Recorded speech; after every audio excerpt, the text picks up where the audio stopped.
बात होगी।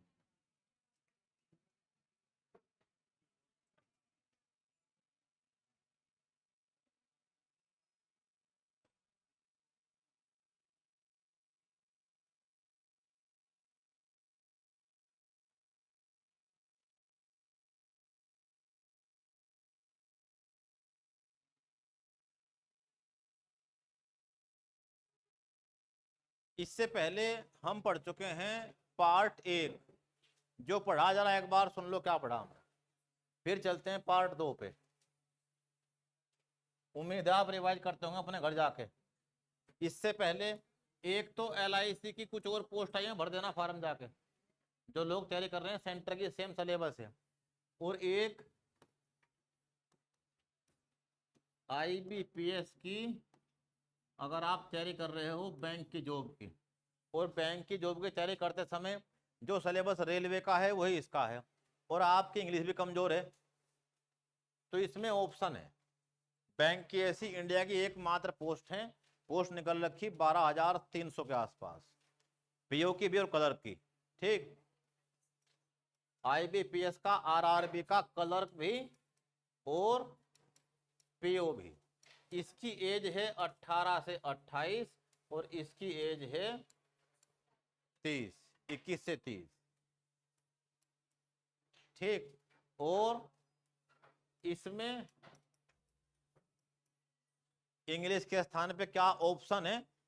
हिंदी, यानी इजी पोस्ट है। एक पोस्ट निकल रखी इससे अलग IB की ही, और इंटेलिजेंस ब्यूरो की, एक जो पहले आए थे उससे अलग है। ठीक, तो LIC की, IBPS की और IB की, RRB की, POB और क्लर्क भी जो पढ़ रहे हो वो तो सेंटर में हर जगह आना है। ठीक, बैंक वाली पोस्ट में GS भी कम आती है, इतना भारी नहीं है वो।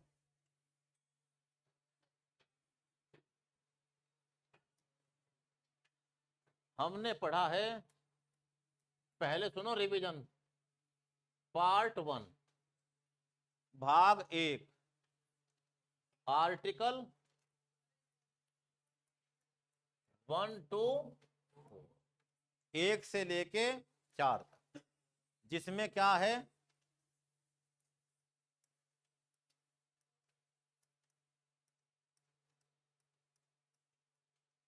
आर्टिकल 1 संघ और उसका राज्य क्षेत्र, यूनियन एंड इट्स रीजन, संघ और उसका राज्य क्षेत्र। आर्टिकल 2 क्या है इसमें? इसमें दो बातें कही गई हैं, क्या? कि किसी का संघ में प्रवेश करना हो, एंट्री, और या नया राज्य बनाना हो तो संघ के पास शक्ति है, वो अपने संघ में किसी के एंट्री करवा दे या इस्टेब्लिशमेंट, स्थापना कर दे। आर्टिकल नंबर 3 कि ऐसा करने की क्या प्रोसीडिंग होगी, क्या प्रोसीडिंग्स हैं, क्या प्रक्रिया है इस बात की, ये कैसे होगा कि राष्ट्रपति से बिना अनुमति के नहीं हो सकता। ठीक, ऐसा प्रस्ताव कहां आएगा? मान लिया संसद में, तो राष्ट्रपति उसे कहां भेजेगा? अपनी अनुमति से, और अपनी अनुमति के बाद संसद में भेजने से पहले किससे पूछेगा? उस राज्य से, कि तुम्हारा नाम बदल रहे हैं, क्षेत्र बदल रहे हैं, तुम्हें कोई दिक्कत तो नहीं है, कोई बात हो तो बताओ, सुझाव दो, सुझाव हम माने चाहे ना माने। ठीक, और आर्टिकल 4 क्या चीज? कि संसद की शक्ति, इसमें कुछ भी चेंज करने की, ये तो कहता है संविधान। हमने जो बात पढ़ी है इसमें पढ़ने वाली सबसे मुख्य बात थी कि भारत राज्यों का एक संघ होगा, यूनियन। इस संघ में हमने सबसे पहले तो क्या पढ़ा है कि ये संघ कैसे बना है। तो कैसे बना? एक तो इसमें कौन शामिल हुए हैं? ब्रिटिश प्रांत, ब्रिटिश प्रोविंस। एक इसमें कौन शामिल हुई? देसी रियासतें। और एक कौन शामिल हुआ इसके अंदर? एक इसमें शामिल हुए ऐसे प्रांत जो किसके कब्जे में थे? यूरोपियन के, यूरोपियन प्रांत, जिसमें से हमने दो का नाम दिया। ठीक, कौन? एक तो फ्रांस के अधीन थे और एक पुर्तगाल के अधीन थे। फ्रांस से तो लिए हमने 5 एरिया, यमन, माहे, कराइकल, ठीक है, पांडिचेरी और ये एरिया। और पुर्तगाल से लिया हमने क्या, ऑपरेशन विजय 16 दिसंबर 1960। और फ्रांस से जो 5 एरिया लिए, इन्हें कब मिलाया हमने, पहले गोवा और फिर फाइनली फ्रांस के सब रीजन, ठीक। प्रिंसली स्टेट्स, देसी रियासतें कितनी थी, 565। 13 कहां चली गई, पाकिस्तान। और 552 कहां रह गई, इनमें से 4 के साथ दिक्कत हुई, बाकी सब मिला ली। वो 4 दिक्कत से मिली, हैदराबाद, ऑपरेशन पोलो, जो शुरू हुआ था कब, 13 सितंबर 1948 और चला कब तक, 17 सितंबर 1948। सैन्य कार्रवाई से भारत ने एक ही रियासत को मिलाया था बस, हैदराबाद रियासत। अंतिम निजाम उस्मान अली, ठीक। जूनागढ़ जनमत संग्रह से टिहरी सीधा विलय 1 अगस्त 1949 को, और जम्मू कश्मीर। तो संघ कैसे बना, सबसे पहले तो हमने ये बातचीत की, और फिर उसके पास क्या प्रावधान और शक्तियां हैं। उम्मीद है आपको रिवाइज हो चुका होगा इतनी बातचीत, ठीक। अब चलते हैं पार्ट 2, भारत का संविधान के अनुच्छेद का भाग 2, सिटीजनशिप, नागरिकता। अनुच्छेद 5 से 11 बातें आपको इस पूरे सब्जेक्ट में 2 प्रकार से ध्यान रखनी। एक तो सीधे आर्टिकल, बिना घुमाव फिराव कुछ नहीं, ये आर्टिकल ये कहता है। और कहां तक खास है, सारे संविधान में मुश्किल से होंगे 50 से 60 आर्टिकल बस, जो आपके मतलब के हैं, जिन्हें आपको ध्यान रखना। कितनों में से, 395 में से, 22 भाग, 395 अनुच्छेद और 12 अनुसूचियां, ठीक। उसमें से 50-60 भी अगर आपने कंठस्थ कर लिए तो काम खत्म। जो कंठस्थ करने वाला मामला है वो फंडामेंटल राइट तक है बस, उसके बाद तो आप कुछ कुछ मेन ध्यान रखना।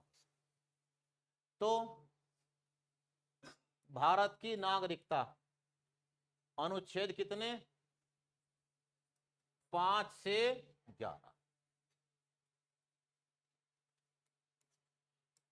आर्टिकल 10 और 11, आर्टिकल 9। ये 2 एक तरह के हैं, 9 एक तरह का है, 8 एक तरह का है, और 5, 6 और 7 एक तरह के हैं। इसे कहते हैं अपना दिमाग लगाना और याद करना। पहले इतनी ही बात करते हैं, तब आगे बढ़ते हैं। पीडीएफ सबके पास भेज रखी है, नहीं मिली क्या, ठीक है, जरा उन्हें बता दो एक बार, उसे बोल दे जाकर सबके पास भेज देगा एक बार, थोड़ी देर बाद भिजवा दे, कोई बात नहीं है, देख लो एक बार। उसके बाद चलते हैं आगे। पहले 5 से 11 तक एक रिव्यू कि इस पूरे खेल में है क्या। पहले 3 तो, जो पहले 3 हैं ये तो नागरिकता देने वाले कानून है, किसी की नागरिकता ले नहीं रहे, कोई नया कानून नहीं बना रहे। संविधान में क्या नागरिकता का कोई प्रावधान या परिभाषा लिखी गई है, नागरिकता की कोई परिभाषा नहीं लिखी गई। क्या नागरिकता वर्ड की परिभाषा किसने दी, नहीं दी, ठीक। क्या तत्काल जैसी परिस्थिति थी, वो तो कुछ बात लिख रहे थे बस, क्या थी वो बातचीत, पहले 3 संबंधित है उससे ही, 8वां संबंधित है विदेशों से। जो भारतीय कहाँ रहते हैं, विदेशों में। और एकमात्र ऐसा अनुच्छेद जिससे नागरिकता जाती हो, ये तो देने वाले हैं, ये देश के अंदर वालों को दे रहे हैं, और ये किसे दे रहे हैं, विदेशों में रहने वालों को। और इससे नागरिकता क्या होती है, समाप्त, टर्मिनेट। तो नागरिकता का टर्मिनेशन या समाप्ति भी हो सकती है। और ये क्या कहते हैं, आर्टिकल 10 कि जैसे नागरिकता के आपको बहुत सारे अधिकार दिए हुए हैं, आपकी नागरिकता चलती रहेगी जब तक आप कुछ ऊट पटांग ना करते, वो सरकार के हिसाब से ठीक ना हो। जन भावनाओं के विरोध में हो।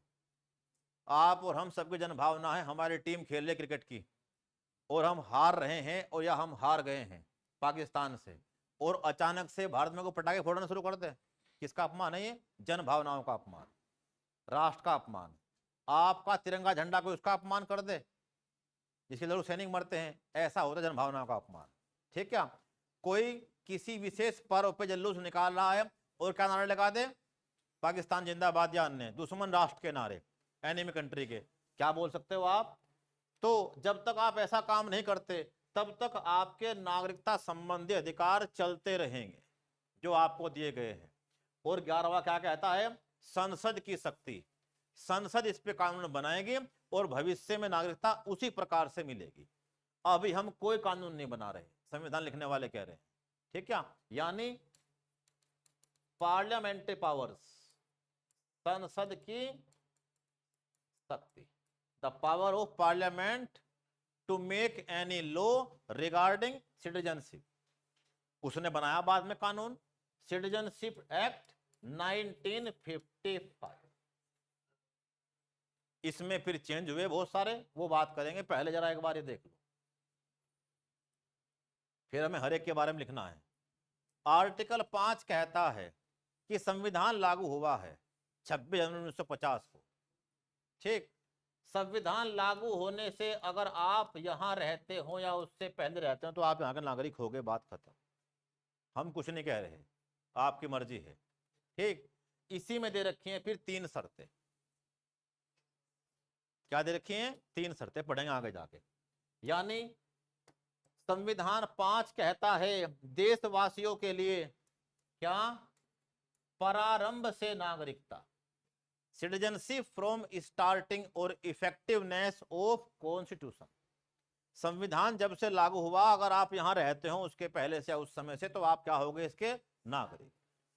ठीक, फिर आर्टिकल 6 क्या आता है? इनका अब कोई रिलेवेंस नहीं है, ये तो उस समय लिखे गए थे बस जब बंटवारा चल रहा था। और अभी दिक्कत क्या हो गई थी? हमें आजाद होना था 30 जून 1948 तक, लेकिन दंगे चल गए कब? 16 अगस्त 1947 से, जिसे कहते हैं प्रत्यक्ष कार्यवाही दिवस। और उस दंगे के चलते ही अब लोगों की मार काट शुरू हुई। कुछ लोग यहां से कहां चले गए? पाकिस्तान, और कुछ लोग पाकिस्तान से कहां आ गए? यहां। तो यहां आने वाले लाखों आदमी थे, कितने? 76 लाख आदमी। तो हमने आर्टिकल 6 इसीलिए बनाया स्पेशल, बस पाकिस्तान से भारत आने वाले, क्या कहा? जो पाकिस्तान से भारत आता हो आ जाओ, कोई दिक्कत नहीं। पहले तो बॉर्डर खुला हुआ, कोई चिंता ना मानो, जिसका मन करता हो। सब कौन थे? भारतीय। तो पाकिस्तान से इंडिया आने वालों के लिए कौन है? आर्टिकल 6। शुरू में तो ये कहा जिसका मन करता है वो आ जाए, और बाद में एक व्यवस्था कर दी 19 जुलाई 1948, जिसे कहते हैं परमिट। क्या मतलब? सुनना ध्यान से जरा, ये बात हमें करनी थोड़ा सा आगे जाके। यानी 19 जुलाई 1948, इससे पहले तो कोई बात ही नहीं, जहां मन करे वहां चले जाओ। लेकिन अगर इससे पहले करने की बातचीत, पाकिस्तान से कोई भारत आए, कुछ नहीं पूछना, तुम यहां के नागरिक हो, दैट्स ऑल।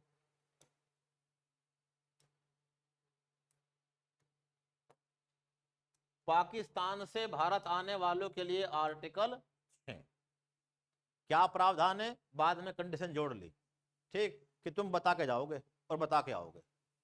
19 जुलाई 1948 से पहले तो जो आ चुका वो नागरिक बन गया, लेकिन 19 जुलाई 1948 1948 अब बन चुका है देश, 15 अगस्त 1947 को। अब तुम्हें इस तारीख के बाद जो भी आएगा तुम्हें लेना पड़ेगा परमिट। बॉर्डर पे जो अधिकारी बैठा हुआ है उसे अपना नाम पता लिखवा के चलो, ताकि हमारे रिकॉर्ड में तुम्हारा नाम हो, ठीक, और तुम्हारे पास वो कागज हो कि ठीक है। कागज बिना हो तुमसे वो खो जाए तो कोई बात नहीं, तुम नागरिक बन गए हमारे, लेकिन तुम बताओगे नहीं, तुम्हें क्या मान लेंगे? अवैध।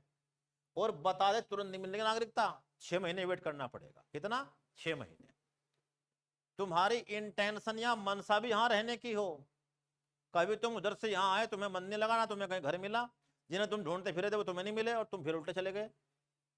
तो अनुच्छेद 7 यही कहता है, आर्टिकल 7 क्या कहता है? पहला तो कहता है प्रारंभ से ही संविधान लागू हो रहा है, आप यहाँ के नागरिक हो, बात खत्म। ठीक, कब से? 26 जनवरी 1950 से यहाँ रहने वाला हर एक आदमी क्या है? यहाँ का नागरिक। दूसरा क्या बोलता है? जो पाकिस्तान से भी आ गए हैं पहले, इस डेट से पहले तो कोई जो आ गया वो सभी नागरिक है, लेकिन इस डेट के बाद वाला भी नागरिक बनेगा, बस लिखवा के आना पड़ेगा उसे। बॉर्डर पे जहां भी उसकी एंट्री होगी, अधिकारी बैठा होगा, वो डिटेल वगैरह अपने लिखवा दे और एक परमिट ले ले। परमिट मतलब एक अनुमति ले ले, ठीक, और 6 महीने वेट करे। सरकार का मन करे 1 महीने में दे दे, 2 में दे दे, 6 में दे दे, ठीक।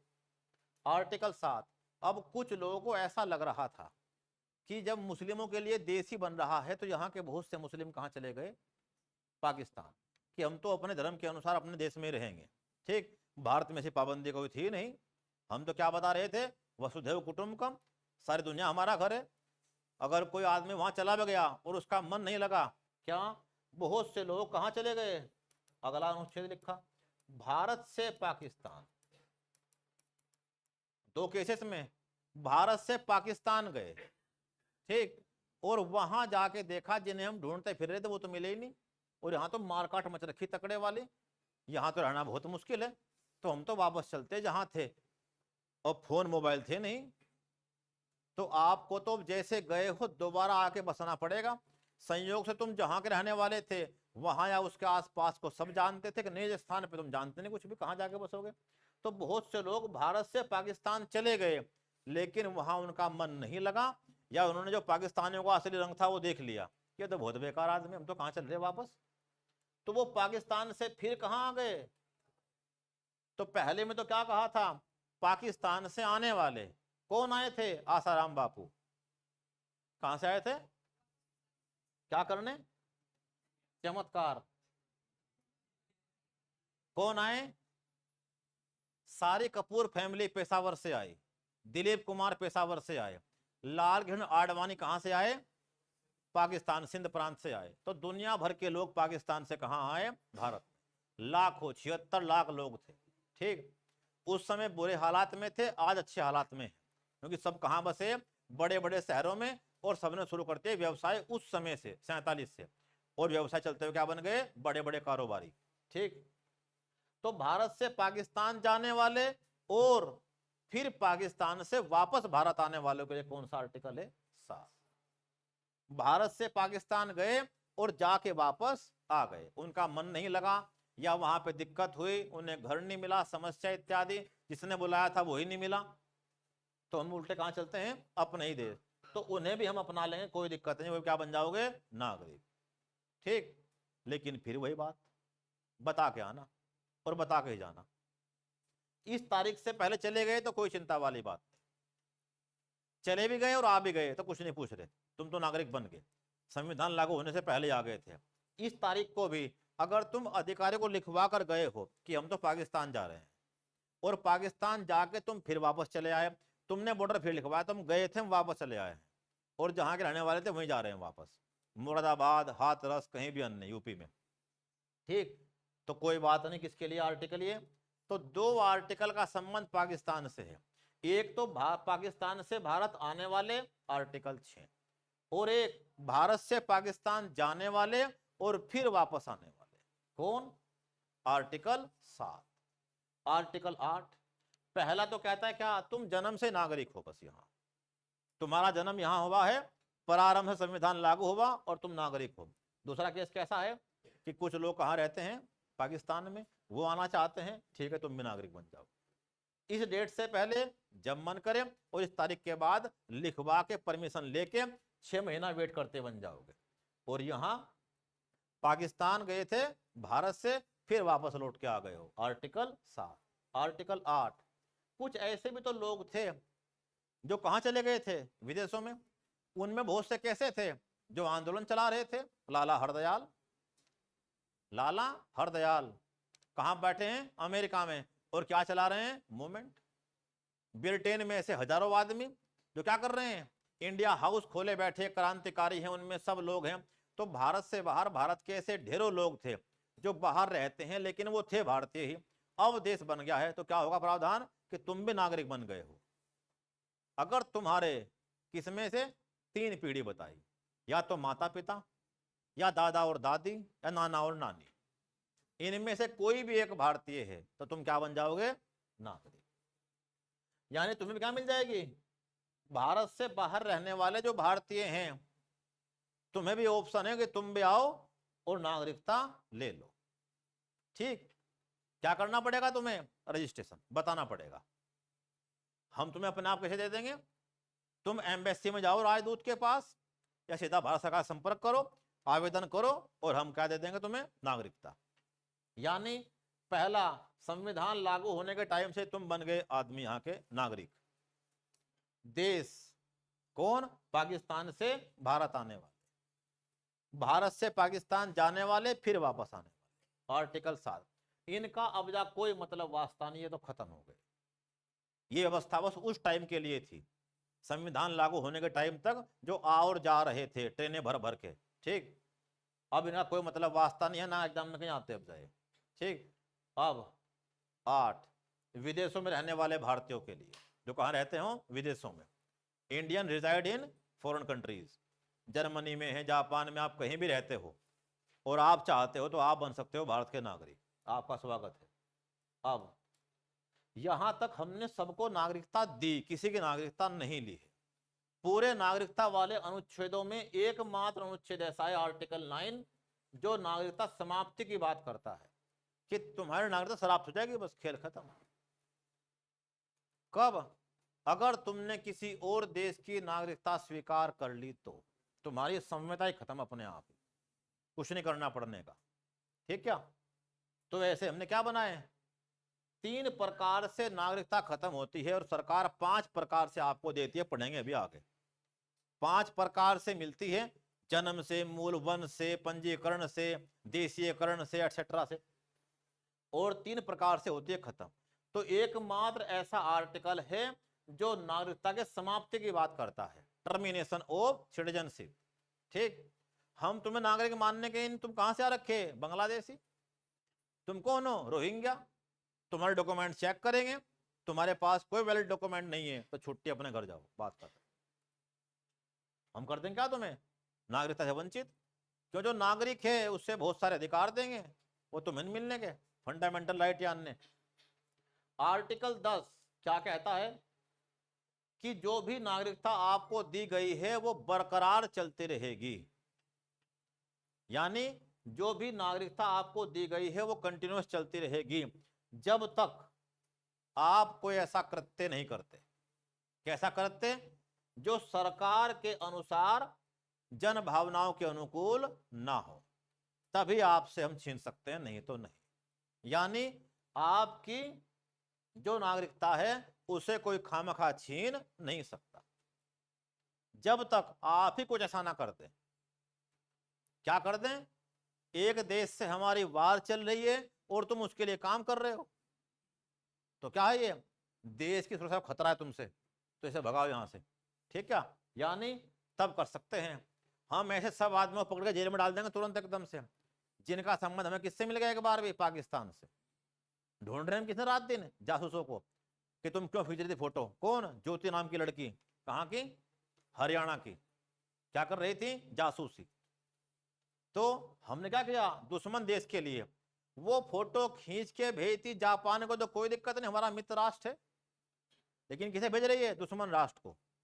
तो ऐसे करते कोई करेगा तो छिन सकती है नागरिकता, नहीं तो वो क्या रहेगी? बरकरार। तो बस एक ही वर्ड ध्यान रखना है कि आपकी नागरिकता बरकरार रहेगी, कंटिन्यूअस रहेगी, ऑन गोइंग रहेगी, जब तक आप ऐसा कुछ नहीं करते। कैसा? वो कहेगी सरकार डिफाइन, क्या है वो? संसद की शक्ति है क्या? कि वो नागरिकता संबंधी किसी भी अनुच्छेद में कुछ भी परिवर्तन कर सकती है, और भविष्य में संसद इस पर एक कानून बनाएगी। और वो कब बनाया? सिटीजनशिप एक्ट 1955, नागरिकता अधिनियम सबसे पहली बार कब बना है?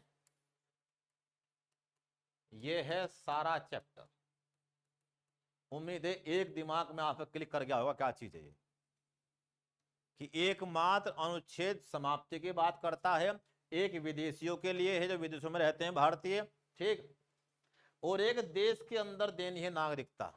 कुछ लोग स्टार्टिंग से रहते हैं वो तो बन गए नागरिक, ठीक, क्योंकि सभी प्रकार के लोग रहते हैं। एनी बेसेंट भी यही रह गई कि हम तुम जाते हैं वहां इंग्लैंड, तुम्हारे लड़े हम तो भले यूरोपियन हो, तो हमने कहा कोई बात नहीं, तुम भी बन गए नागरिक, ठीक। ऐसे बहुत से लोग थे। फिर पाकिस्तान से आने वाले, भारत से पाकिस्तान जाने वाले और पाकिस्तान से फिर वापस आने वाले, विदेशों के लिए समाप्ति।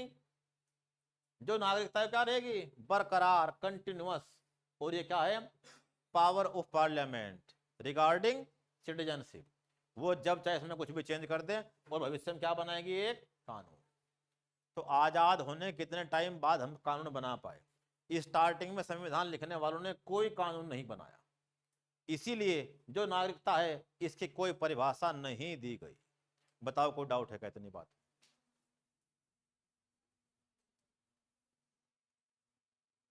इतनी बात ओके हो तो बताओ, आगे लिखें। क्लियर बातचीत?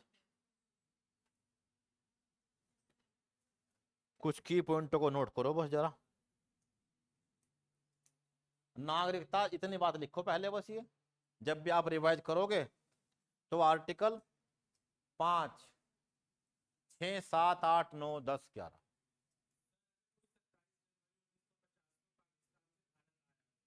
तो ऑब्जर्वेशन करना पड़ेगा। अब उस ये परमिट 6 से चल रहा है, 6 खत्म नहीं हमने कर दिया, उसे 6 और 7 है, तत्काल की व्यवस्था थी। 26 जनवरी के बाद पहले तो हम कह रहे थे हम 6 महीने बाद देंगे, फिर हमने 6 महीने नहीं कहा, फिर हमने टाइम बढ़ा दिया इसका, आज टाइम 7 साल का है। तुम आ गए कोई बात नहीं, लेट आए, इतना ही तो हुआ है, हम मना तो नहीं कर रहे। और क्या कह रहे हैं कि पहले तुम कह रहे थे कितना, 6 महीने बाद विचार करके आपको भी दे देंगे, इतना हम चेक करना चाहते हैं यहां रुके कि नहीं रुके। आप आज ही आए, हमने नागरिकता दे दी, कल को फिर चल दिया आप कि मुझे क्या लेना आया था, घर का सामान पड़ा था कुछ, ठीक क्या, तो देंगे, उसके बाद मिलनी इससे ही है। तो उस समय तक की बातचीत इनसे ही हुई है, 6 और 7 से, फिर ये हमने खत्म कर दिया, युद्ध हो चुके, बात खत्म हो गई। फिर तो जिसे भी गिनना, हमने बनाना कानून, कैसे देंगे हम नागरिकता भविष्य में 55 से, कि 5 प्रकार हैं ऐसे मिलेगी और 3 से जाएगी। लिखो जरा,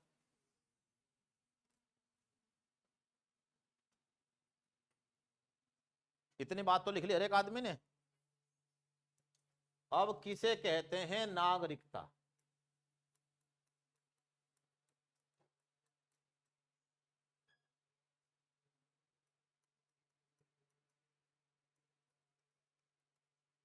सिटीजनशिप, ये क्या चीज है?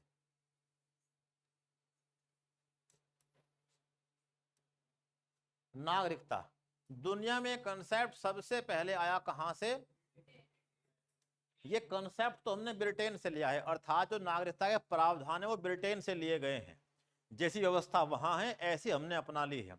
लेकिन पूरे वर्ल्ड में इसके बारे में सबसे पहले बताने वाला आदमी था एरिस्टोटल, अरस्तु, कि अपने देश के आदमियों को अपने साथ जोड़ के रखो और उसके लिए क्या बनाओ, इनके लिए कुछ स्पेशल अधिकार, ठीक। तो एरिस्टोटल वो पहला आदमी था जिसने आधुनिक राष्ट्र और व्यक्ति के बीच में एक संबंध मजबूत करने के लिए क्या कहा कि तुम नागरिक हो किसके, ग्रीस के, कहां के, इटली के, ऐसे करके। तो लिखो जरा नागरिकता, 2 वर्ड बस।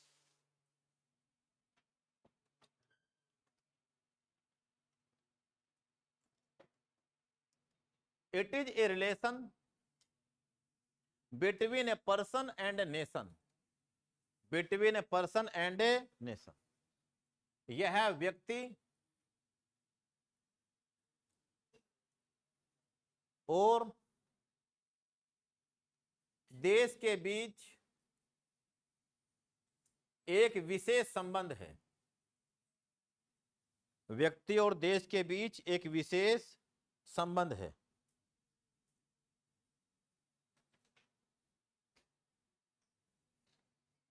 यानी कोई पर्सन है उसका किसी देश के साथ कैसा संबंध होगा, यही नागरिकता है। आपका लगाव अपने देश से है, क्या ऐसा ही लगाव आपका पाकिस्तान के प्रति भी है? तुम तो क्या हो रहे हो, उन्हें खून के प्यासे कि 5 साल को तो मैं ही मार के दूंगा अभी। यानी इतना गुस्सा कब पैदा हो रहा है जनता के बीच में? ऑपरेशन सिंदूर, यानी जनता के बीच में गुस्सा है। क्या दिखा रहा है? जन भावना, क्योंकि तुम्हारा लगाव किस पे हो रहा है? भारत के प्रति। तो जिस प्रकार का लगाव, क्या कहते हैं इसे? यही राष्ट्रवाद है। आपके राष्ट्र के प्रति आपका प्रेम जो आपको उससे जोड़ता है। कुछ इसके प्रतीक चिन्ह है, वो तिरंगा झंडा हो, बहुत सारी चीजें और हो, वो भारत माता के नारे हो, एटसेट्रा।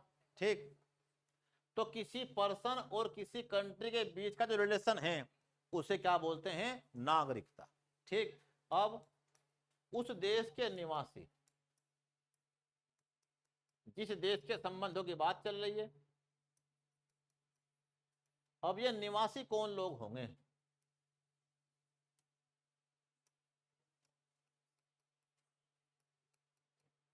रेजिडेंट ऑफ कंट्री, और कंट्री हम जिस पे फोकस है वो कौन सी है?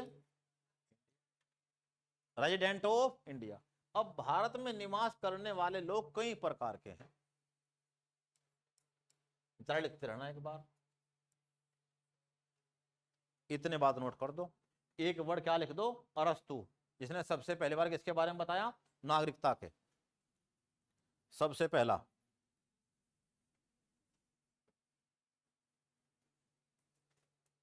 कि आप और हम हैं इस देश के नागरिक, सिटीजन। ऐसी क्या खास बात है जो हम हमारे पास है, विदेशियों के पास नहीं है? क्या खास बात है? दो चीज, एक तो आप पे कुछ स्पेशल अधिकार हैं, कई प्रकार के अधिकार हैं। कौन? विधिक अधिकार, लीगल राइट हैं आपके, संवैधानिक अधिकार हैं आपके, मौलिक अधिकार हैं आपके। ठीक क्या? यानी बहुत सारे तो आपको क्या मिल रखे हैं? राइट, अधिकार, डिफरेंट डिफरेंट टाइप्स के। पॉलिटिकल राइट हैं। इस देश की महिलाओं का 50% रिजर्वेशन है पंचायतों में, किसी और का नहीं है। क्या है उनके पास? ये पॉलिटिकल राइट। ठीक, अभी भारत सरकार ने क्या कर दिया है? संविधान में 121वां संशोधन, क्या कह दिया? 106 नंबर पे पास हुआ वो, कि संविधान की जो सीटें होंगी भविष्य में चुनाव के लिए लोकसभा की और विधानसभाओं क्या होंगी? महिलाएं 1/3। कब से लागू होगा? 2026 के बाद। यानी क्या मिल रहा है आपको? अलग अलग प्रकार के अधिकार। सूचना का अधिकार किसके लिए है? आपके लिए, सबके लिए नहीं है, आपके लिए। तो बहुत से अधिकार मिल रहे हैं आपको, राइट, लेकिन उसके साथ साथ ही क्या है? कुछ आपके कुछ ड्यूटीज भी हैं आपकी, कुछ राइट्स हैं आपके, तो कुछ ड्यूटीज भी हैं। आपका कर्तव्य है, राष्ट्रगान कहीं बज रहा हो तो जिस हाल में आप हो वहीं खड़े हो जाओ, बिना हिले डुले। क्या कर रहे हैं आप?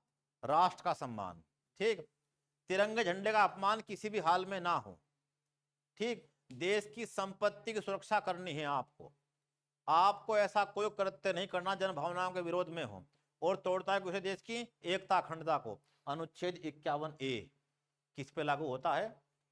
11 प्रकार क्या बताए हैं? कर्तव्य, जो देश को जोड़ के रखें, आपसी भाईचारा प्रेम बढ़ा रहे, ऐसा काम नहीं करना जिससे टूटता हो।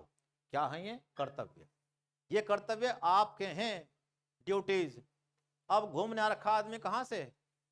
विदेश से, वो घूम रहा है ताजमहल, लाल किला, उसे कर्तव्य नहीं है ये। किसके? आपके, हमारे। तो एक तो इस देश में रहने वाले कौन है? नागरिक, जिनके पास क्या है? Rights and duties. ठीक, अगला बात, एक है विदेशी, उनके लिए ऐसे नियम कानून नहीं है। क्या इनके पास भी कोई अधिकार है?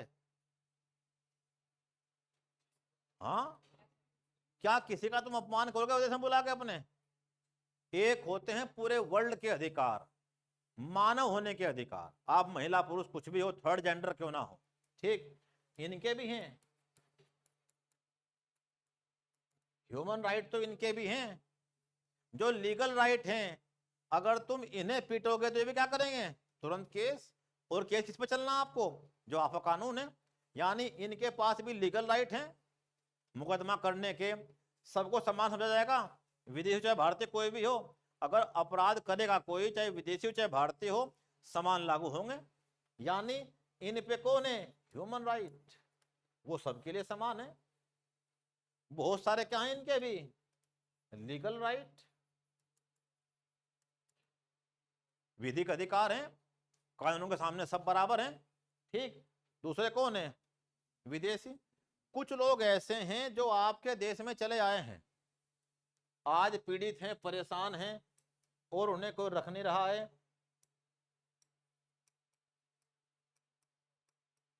आपके देश में रहते हैं, कौन है लोग,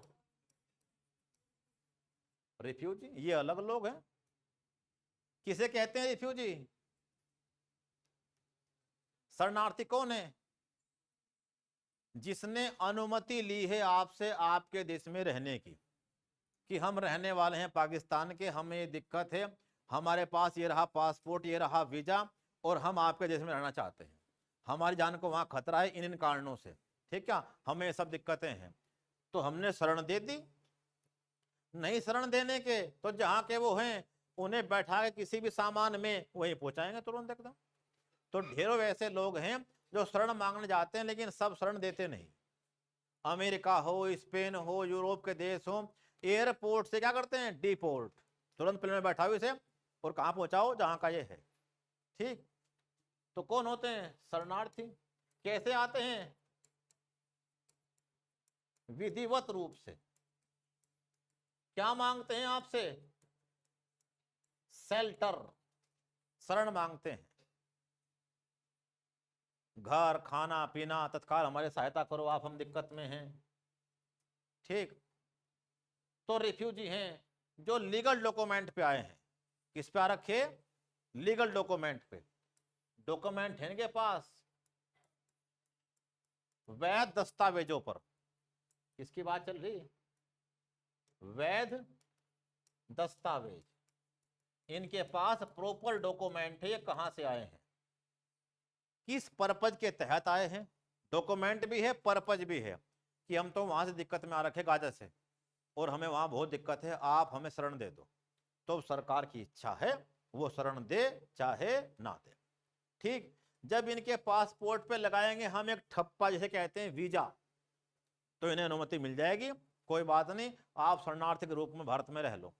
किसे माना हमने बातचीत, बताओ कौन है आदमी, हमने दलाई लामा और उनके लाखों समर्थक, तिब्बत से आ गए लाखों, दो चार की बात नहीं चल रही।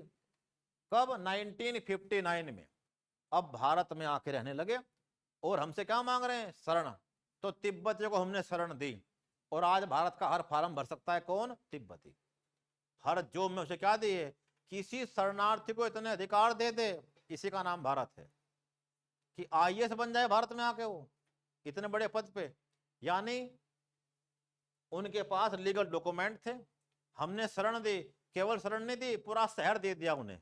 कौन, धर्मशाला, मकलोडगंज, जहां दलाई लामा रहते हैं, और कौन रहते हैं, उनकी पूरी सरकार और लाखों समर्थक।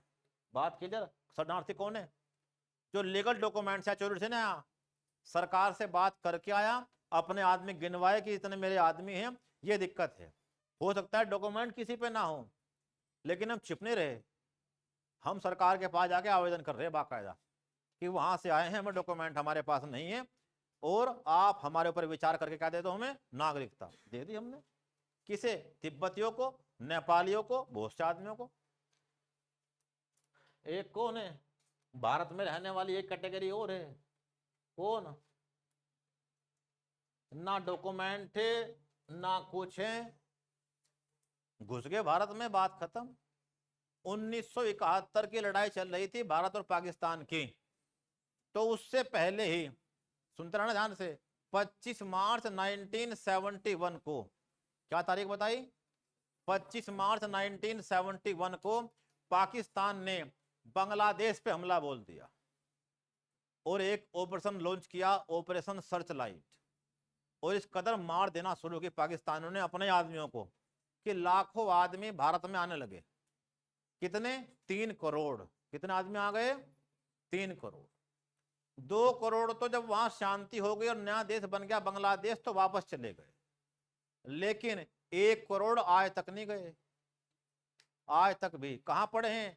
आसाम में, मेघालय में, मणिपुर में, त्रिपुरा में, पूरे नॉर्थ ईस्ट के अंदर और पश्चिम बंगाल में। तो कोई उन्होंने डॉक्यूमेंट दिखाए, कोई शरण मांगी? तो ये कौन है? अवैध घुसपैठिए, अवैध प्रवासी, इलीगल माइग्रेंट, इलीगल माइग्रेंट या इमिग्रेंट, इलीगल इमिग्रेंट, अवैध प्रवासी। किसे कहोगे आप? ये घुसपैठिए हैं, बिना अनुमति के आ गए हैं, डॉक्यूमेंट बनवा रहे हैं झूठे। तुम्हारा क्या बनवा लिया? आधार कार्ड। क्या बनवा लिया? Ration card. और माल मिल रहा है तुम्हारे लिए 15 रुपए किलो का, 1 रुपए किलो। और खा रहे कौन? उन्हें 1 करोड़ आदमी बांग्लादेश के, प्लस कौन आ गए हैं रिसेंटली? रोहिंग्या। तो ना तुमसे शरण मांग रहा, ना कोई डॉक्यूमेंट दिखा रहा। ऐसा भारत में कोई भी आदमी कहीं पकड़ा जाएगा तुरंत जेल में जाएगा फटते सी। और कहां भेजेंगे तुरंत उसे? उसी देश में। ये रोहिंग्या कौन है? म्यांमार में 1942 में एक अंग्रेज गया था पूरी सेना लेकर, ठीक, और उसने म्यांमार पे कब्जा किया था। तो वहीं पे लाखों मुस्लिम भी उसके साथ गए थे, अंग्रेजों के साथी बन के, और एक प्रांत में रहने लगे। उस प्रांत का नाम था रखाइन प्रांत। रखाइन प्रांत किसका? म्यांमार का।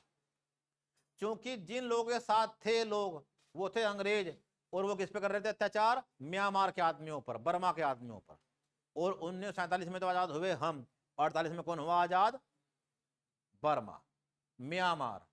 और वो लोग इनसे भयंकर घृणा करते थे, गुस्सा करते थे कि तुम तो कौन हो दुश्मन लोग। साथ में किसके थे? अंग्रेजों के, और हमारे ऊपर अत्याचार किए। उन लोगों ने बनाया एक कानून, यही कानून नागरिकता का। और क्या कहा कि तुम्हारे पास कोई प्रमाण नहीं है 1942 से पहले यहां रहने का, और तुम सबके नागरिकता वाले अधिकार खत्म, तुम हमारे नागरिक नहीं हो। और 2012 में दंगे हो गए, एक बौद्ध भिक्षु मार दिया और एक बौद्ध महिला का बलात्कार कर दिया। तो सेना ने भयंकर सफाया किया। 2017-18 में सेना ने ऐसे लाखों आदमी मार के भगा दिए, गांव गांव में आग लगा दी, ठीक। और ऐसे लाखों आदमी कहां पड़े हैं?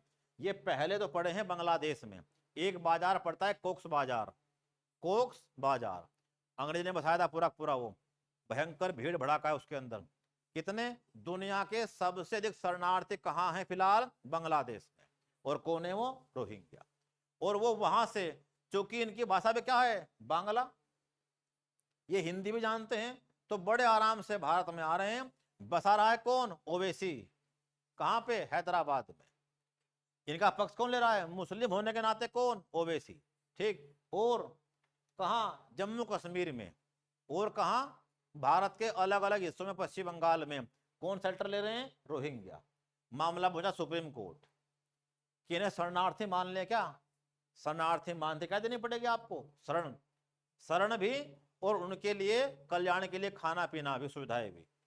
तो सुप्रीम कोर्ट में सरकार ने कहा कि ये अवैध घुसपैठिए हैं, इलीगल इंट्रूडर्स, इन्हें हम अनुमति नहीं देने के। जो पकड़ा जाएगा वो तुरंत कहां जाएगा? डिपोर्ट, देश से बाहर।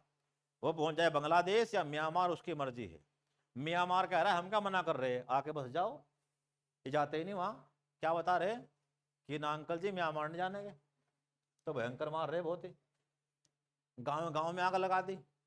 तो कौन है अवैध प्रवासी? बांग्लादेशी। क्या इनके पास भी कोई अधिकार है? इनके पास कोई लीगल राइट नहीं किसी प्रकार का भी। मतलब क्या? इन्हें तो हम पकड़ेंगे तुरंत, एकदम जेल में डालेंगे। इनके पास ना तो कोई वीजा, ना कोई दस्तावेज, ना भारत में रहने का कोई अधिकार। तो बात समझ गए आप? पहला वर्ड क्लियर। चलते हैं आगे। क्या होती है नागरिकता? किसी राष्ट्र और उसके व्यक्तियों के बीच का संबंध, जिसे डिफाइन किया कभी अरस्तु ने और एक हमारा आदमी हुआ है, कौन? कौटिल्य।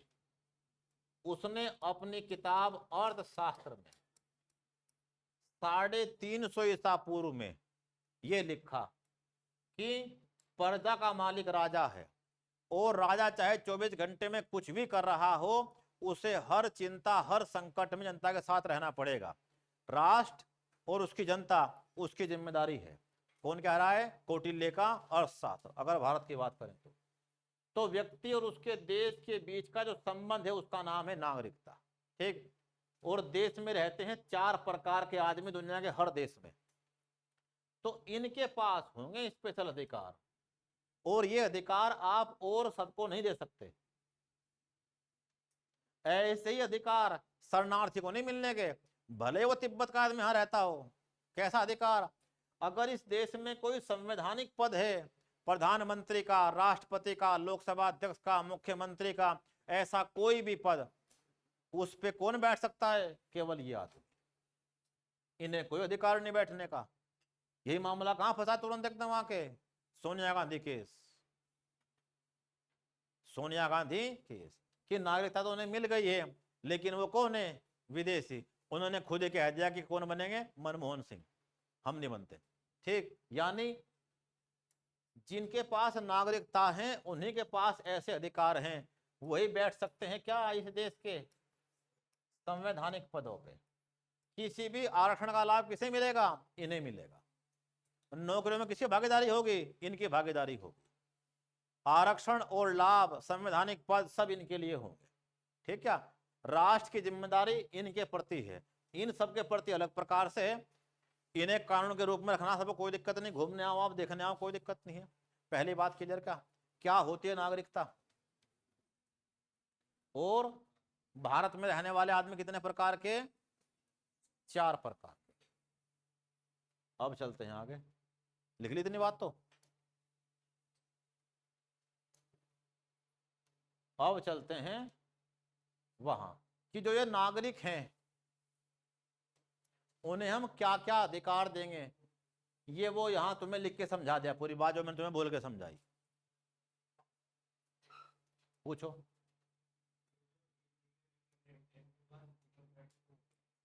ह्यूमन राइट है इनके पास भी, मार के नहीं खाने के नाम बिल्कुल भी। वो तो भारत में हर एक आदमी के पास है, चाहे कुत्ता बिल्ली भी क्यों ना हो।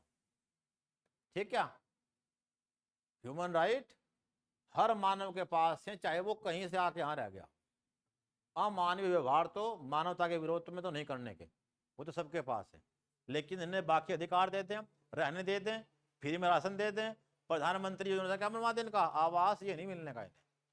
ये मिलेगा हमारे आदमियों को बस खाली। ठीक। अब है आर्टिकल 5। अब तक तो तुमने उनके बारे में सुना बस, अब हर एक के बारे में लिखना है। क्या? अनुच्छेद 5,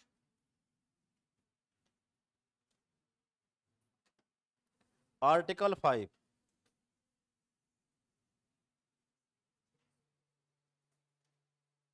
5 से लेके बाकी 11 तक इसके बाद लिखनी, क्योंकि इनमें कुछ एक्स्ट्रा बातें थी। वो तो आपने क्या लिखा? ओवरव्यू, ताकि जब भी आपको रिवीजन करे तो अपना पहला एक पन्ना पढ़ो, काम खत्म। ठीक। अनुच्छेद 5, संविधान के प्रारंभ पर, संविधान के प्रारंभ पर भारत के राज्य क्षेत्र में निवास करने वाले, भारत के राज्य क्षेत्र में निवास करने वाले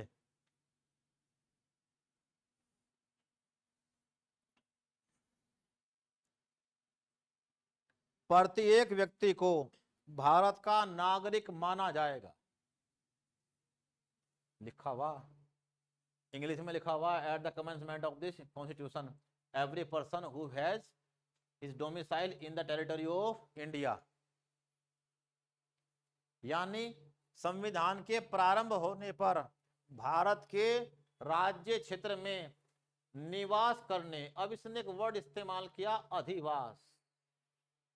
निवास को हो या अधिवास को हो, क्या कहता है इस वर्ड का मतलब समझना, कि कोई भी आदमी जिसका हैबिटेट, इसका इंग्लिश वर्ड क्या है, हैबिटेट, अगर वो 1935 के अनडिवाइडेड इंडिया में रहता हो, अगर कोई भी आदमी 1935 का जो भारत था, अनडिवाइडेड, अविभाजित, अगर कोई उसमें रहता हो, तो आप चाहे वहां रहते हो पाकिस्तान में, चाहे यहां रहते हो, प्रारंभ होने के समय अगर आप भारत में हो तो आप नागरिक बन गए, बात खत्म।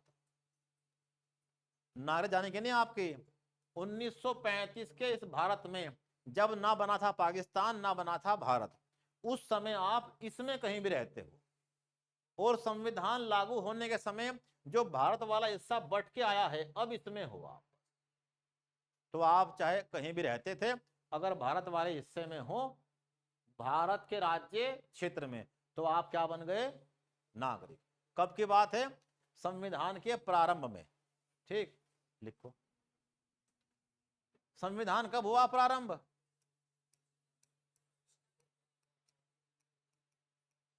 ब्रैकेट में ये बात वहीं लिखो तुरंत, कभी बाद में भूल जाओ आप।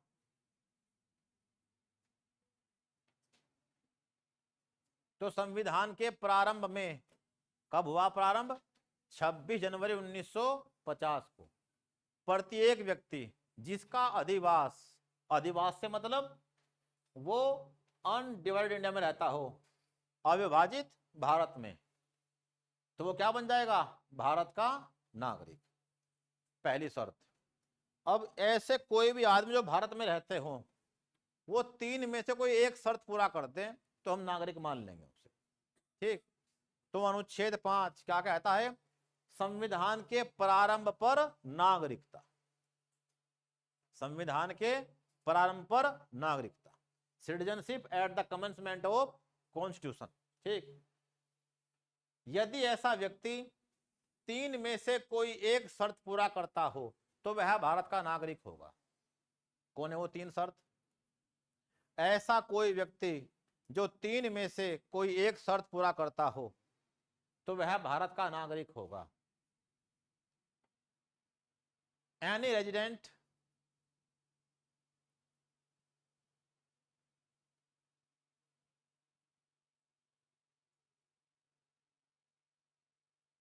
who fulfill the three conditions, one of the three conditions, one of the three conditions, तो उस समय भारत में रहने वाला कोई व्यक्ति यदि तीन में से कोई एक शर्त पूरा करता हो, शर्त नंबर 1,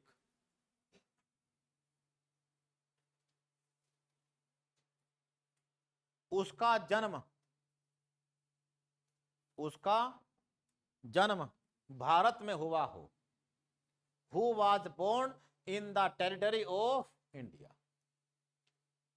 क्या मतलब है, संविधान प्रारंभ होने पर अगर कोई आदमी भारत में रहता हो, जो भारत का हिस्सा बट के आया फिलहाल हमारे पास, अब उसमें रहता हो, तो वो तीन में से कोई एक शर्त पूरा कर दे, पहली बार उसका जन्म भारत में हुआ हो। बहुत बड़ा ब्लंडर था ये, बहुत बड़ा ब्लंडर, लिखने वालों ने कोई सोचा ही नहीं, और उनकी आंख खुली 30 साल बाद जब इसमें चेंज करना पड़ा, और जब संविधान बन गया। एग्जाम्पल लो तुरंत, एकदम किताब में एग्जाम्पल है ही नहीं। एक आदमी पाकिस्तान से घूमने चला आया, संविधान लागू हो गया है, वो तो यहाँ का नागरिक नहीं है, वो तो पाकिस्तान का है, लेकिन घूमने आ रखा है ताजमहल पे, उसने भारत में ही 5 कर ली शादी,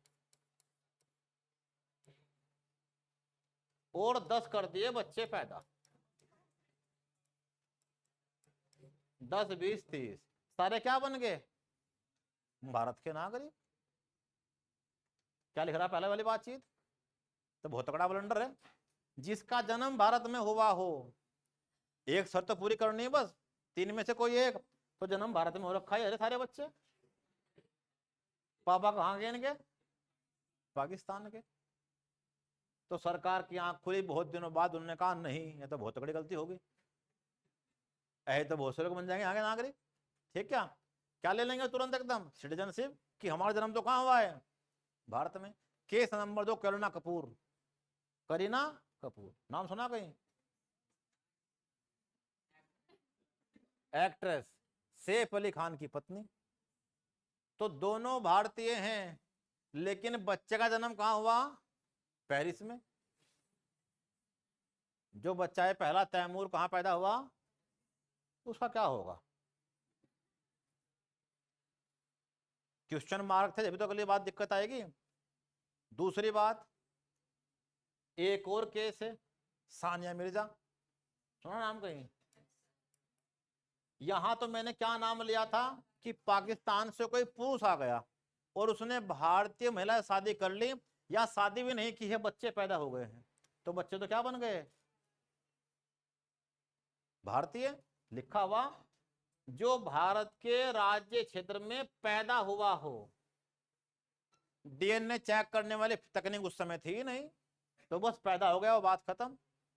सानिया मिर्जा वाला केस और उल्टा है, जिससे शादी की है वो पाकिस्तान का नाम लिखे, शोएब मलिक, ठीक। और जो संतान पैदा हुई है वो किस देश की होगी? संतान पैदा हुई फॉर एग्जाम्पल भारत में, तो इसे भारत का नागरिक मान लेंगे आप? जा पिता पाकिस्तानी इसका। इन्हीं समस्याओं ने बाद में इसमें चेंज करवाए दो कि माता पिता भी भारतीय होने चाहिए और दोनों की जो नागरिकता क्या होनी चाहिए? वैलिड, तब मानेंगे आपको, ऐसे नहीं, ठीक। क्यों? एक और समस्या आ गई बहुत तकड़े वाली, वो समस्या बाद में आई, उसने पूरे भारत की आंख खोल दी। आजकल प्यार मोहब्बत होती है मिनटों में, 2 मैसेज गए और जिन्हें मरने कसमें खाने वाला खेल, ठीक। और अगले 2 मैसेज गए, गुड बाय फॉर एवर, आज के बाद नहीं मिलने। तो यही खेल हो गया जापान में। जापान में एक दंपति की शादी हुई और वो 2002 में कहां आ गया? इंडिया, ठीक। और भारत कुख्यात है इलीगल काम करने के लिए, तो भारत में ऐसे बहुत सी महिलाएं हैं जो किसी और के स्पर्म और एग को अपनी कोख में रखती हैं और उसका बच्चा पैदा करके उसे देती हैं, उसे कहते हैं सैरोगेसी। सैरोगेसी। तो जापान से वो दंपति आए और आके भारत में हनीमून मना के अपना स्पर्म और एग कहां रख गए? उसकी कोख में। और ये सामान ऐसा है नहीं हैंड टू हैंड रुक जाओ लेके जाना, ऐसे ये 9 महीने का मामला है।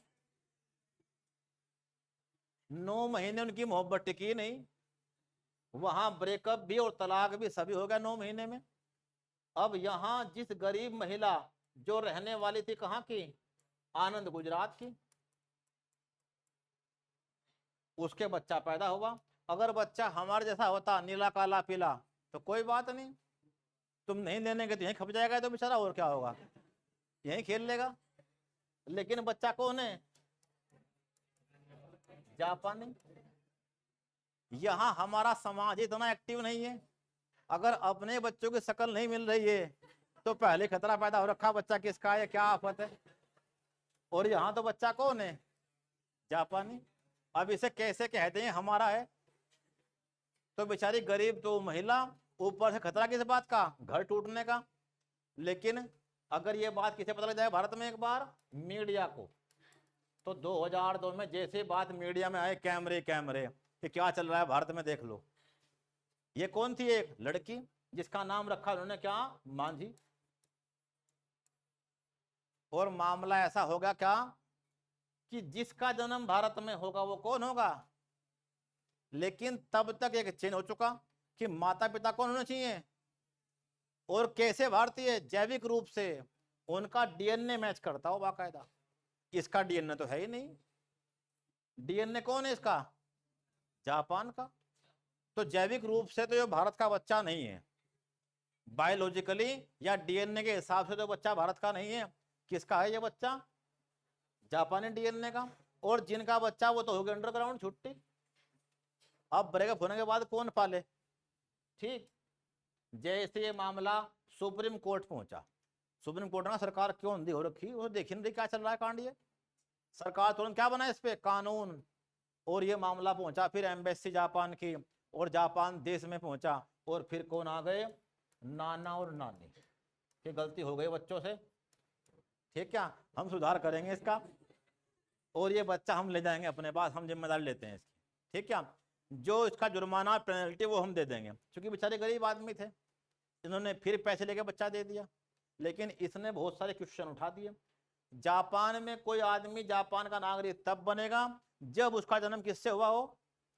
जापानी माता पिता से। तो ये तो फुजदा हो गया बहुत तगड़ा। ना तो ये भारत का बच्चा है ना जापान का बच्चा, इसे कहां भिजवाओ? मंगल ग्रह पे। इस ग्रह पे तो कोई ले नहीं रहा है इसे, ना भारत का आदमी ना जापान का आदमी।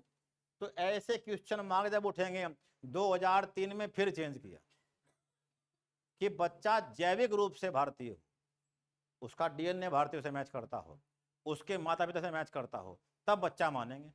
ठीक क्या? इसी डीएनए वाले केस ने नया कांड कर दिया। हमारे पूर्व मुख्यमंत्री हुए विकास पुरुष एनडी तिवारी, उन्होंने एक महिला के बच्चा पैदा कर दिया, लेकिन बाद में अपना नहीं पाए, बच्चा बड़ा भी हो गया। ठीक, और उसने हाई कोर्ट में केस किया कि मम्मी ने मेरी कहा पापा यही है,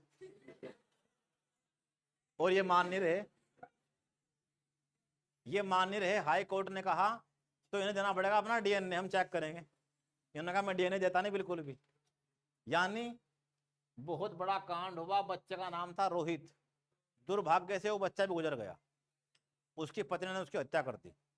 ठीक, और एनडी तिवारी के आवास पे आया, संपत्ति में अधिकार जताया कि मेरी संपत्ति में, जो संपत्ति मुझे क्या मिलना चाहिए, आधी, हल्द्वानी के अंदर। तो हाई कोर्ट ने जबरदस्ती डीएनए सैंपल लिया, और सैंपल का रिजल्ट आने से पहले ही इन्होंने कह दिया बच्चा मेरा, ये कोई जरूरत नहीं है, मैंने स्वीकार कर लिया। ठीक, तो क्या था मामला? ये डीएनए वाला खेल जो बात तक निकल के आया। जब तकनीक आ गई तो अब नहीं आप कह सकते हैं बातचीत, लेकिन तब क्या था? ये उस समय का ब्लंडर था ये, जिसने बाद में समस्याएं खड़ी कर दी। 1986 में चेंज किया, 2003 में चेंज किया, और दोनों बात इसमें ऐड की। पढ़ेंगे आगे जाके थोड़ा सा, जब कहेंगे कैसे मिलेगी मान्यता। ठीक क्या? तो जिसका जन्म भारत में हुआ हो, इतनी बात में कोई दिक्कत तो नहीं है। दिक्कत इसके अंदर ऐसा अगर कह देंगे तो कोई भी क्या बन जाएगा? कोई घूमने आ रखा, उसका बच्चा भारत में पैदा हो जाए, आदमी फ्रांस का, तो क्या मान ले उसे भारत का नागरिक? ऐसा नहीं होना चाहिए। इसमें दिक्कत थी, हमने बाद में ठीक की। नंबर दो, उसके माता पिता में से कोई, उसके माता पिता में से कोई भारत में पैदा हुआ हो। 3 शर्तें हैं, कोई सी एक मान लो। उसके माता पिता में से कोई भारत में पैदा हुआ हो, either of whom parent was born in the territory of India. उसके माता पिता में से कोई एक भारत में पैदा हुआ हो, तब भी हम उसे क्या मान लेंगे कि इसका संबंध तो भारत से है, और ये बन गया नागरिक। तीसरी बात, थर्ड, संविधान लागू होने के ठीक 5 वर्ष पहले से भारत में निवास कर रहा हो। संविधान लागू होने के ठीक 5 वर्ष पहले से भारत में निवास कर रहा हो। Who has been ordinarily, साधारण रूप से, resident in the territory of India for not less than 5 years immediately preceding such commencement, जब से लागू हुआ, shall be citizen of India, वह भी भारत का नागरिक होगा, वह भी भारत का नागरिक होगा। इतनी बात में कोई डाउट हो तो बताओ। वह भी भारत का नागरिक होगा। तो आर्टिकल 5 कहता है कि संविधान के प्रारंभ से ही, अर्थात 26 जनवरी 1950 से ही हमने क्या मान लिया है आपको? नागरिक। अगर आप इन 3 में से कोई एक शर्त पूरा कर देते हैं, आपके माता पिता में से किसी एक का जन्म भारत में हुआ हो, ठीक, संविधान लागू होने अर्थात 26 जनवरी 1950 से 5 वर्ष पहले से भारत में रह रहे हो सामान्य रूप से, और आपका जन्म भारत में हुआ,